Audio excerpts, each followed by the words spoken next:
A common fan theory is that the entirety of the final boss fight is an allegory for the Divine Comedy by Dante Alighieri. The poem follows Dante's journey through hell, purgatory, and heaven, ending with him meeting God. The first tier of the Statue of the Gods represents hell and Inferno, the first part of the Divine Comedy.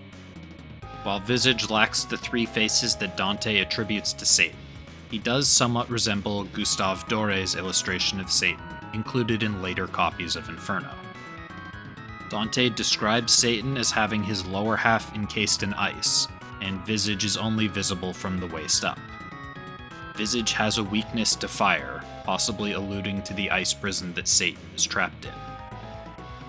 The second tier represents the second step in Dante's journey, Purgatory. At first glance, this tier just appears to be a bunch of random people hanging out, and there could certainly be a number of ways to look at this reference, but here's what I'm gonna go with.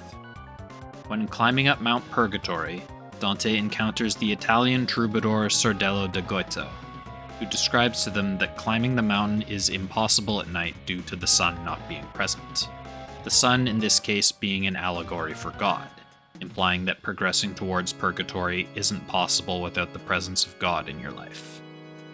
The people making up the second tier could just be waiting for the sun, Kefka, to come out to allow them to continue progressing.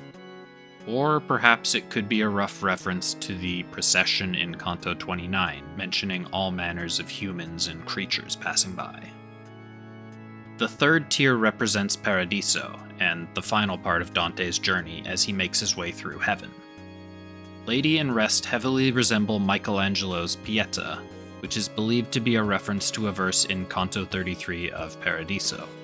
The sculpture depicts Jesus shortly after he was taken down from the cross and handed over to his mother Mary. In the Japanese version of the game, Lady's name is Maria, further lending credibility to the idea that this final tier references Pieta. And finally, at the end of it all, Dante comes face to face with God, and we come face to face with Kefka, although he resembles something perhaps a little bit more unholy in this form.